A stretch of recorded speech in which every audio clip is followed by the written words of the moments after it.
I've had a lot of profound realizations and mindset shifts recently, but this is one of the ones that I really, really want to share. And I'm going to read a little bit of something from my journal to kind of give a backstory on the mindset shift and then talk more about it.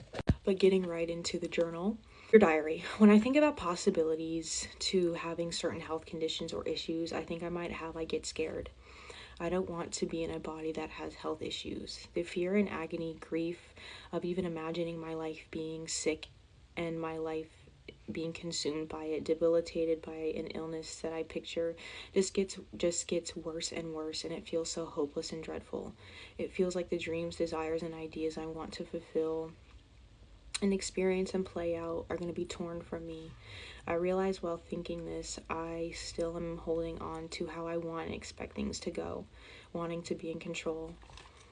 And I pulled a couple of cards when I was in, I guess, this like episode. And I got the Magician, and the star came out on the bottom of the deck.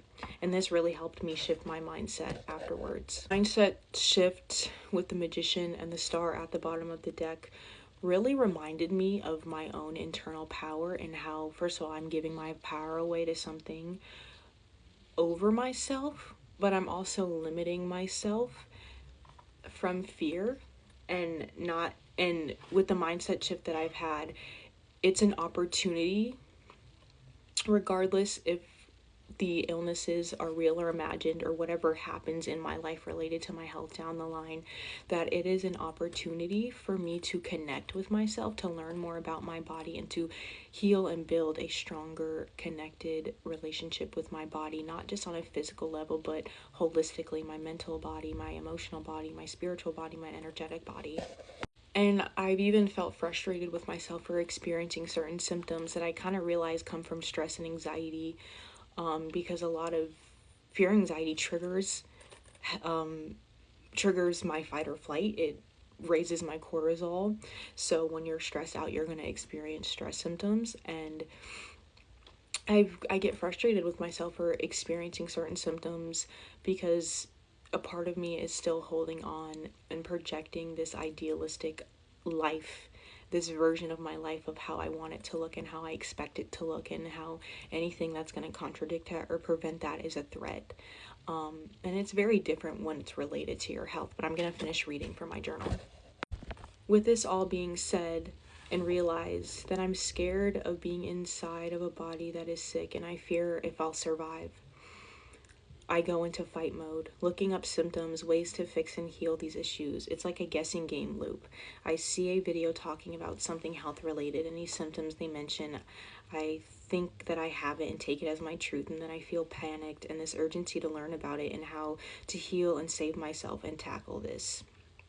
It feels like this huge scary threat that is unknown and happening internally. I research what foods are good and not from fear and control. I care about my health, and it feels like this big scary thing that's bad and this monster that I won't be able to handle, and that if I do experience it, I'll be all sad and alone, being wheeled around in the hospital, looking like I've been in a mental institution. I feel like I need to tend to it now or get ahead of it before it gets worse, or to prevent it, because it feels like leaving it untreated, it's going to consume me, and I don't want anything bad to happen.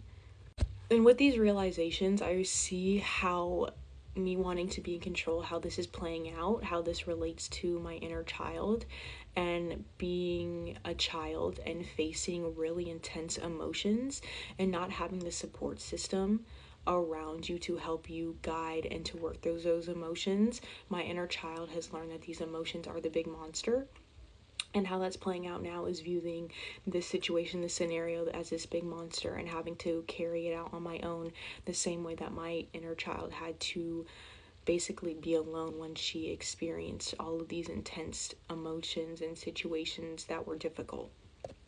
And while I'm learning to accept that, I can always do what I can, that I have control over in terms of taking care of myself, but no matter what happens, everything is always an opportunity for you to get to know yourself better on a deeper level. And I feel like regardless if you're sick or healthy or whatever is going on internally, if there is an internal balance that is happening and it manifests like ill health, is an opportunity for you to connect with yourself. And that's something that shift in my mindset, viewing it more of it as an adventure, viewing it as an opportunity to expand my wisdom, my awareness on different ways to heal, different ways that are not just Western medicine, holistic approaches to healing, not just like on a physical level, but like on all levels too, because everything is interconnected, everything is connected. And learning that, like, even though health is not the real root of where the fear is coming from, like how I thought it was, it's just because my inner child is playing out cycles that I've learned to survive, to keep myself afloat, to prepare for the worst so I will be okay. Being uncertain about situations and trying to fill in those gaps. So, if I fall, I won't fall from unawareness or be caught off guard in a way. I have the power to heal. I have all of the tools that I need internally to overcome any challenges, to fulfill my passions and my purpose in life. And the Sun card coming out the bottom of the deck really reminded me of that childlike energy, that childlike innocence and sense of adventure and curiosity, and looking at opportunities like this with an open, curious mind on, how can I help myself heal? What are the steps that I can take to connect with myself and my body? Who can I reach out to that has different alternatives to healing and all of these things? Like, they're just, it really, your mindset will help you see past the limitations and illusions, because if anything, obviously the mindset is from a scarcity, fearful mindset, but I don't want to use that against myself in a negative way, because that is the mindset that has kept me alive. That is the mindset that my inner child has learned to survive in the environments and the households that I've been in, around people who just weren't there for me in the way that a developing child needs. And I hope this helps somebody who is struggling with health anxiety, or just like letting go of control, or seeing things from a limited perspective. Yeah, it's beautiful lessons.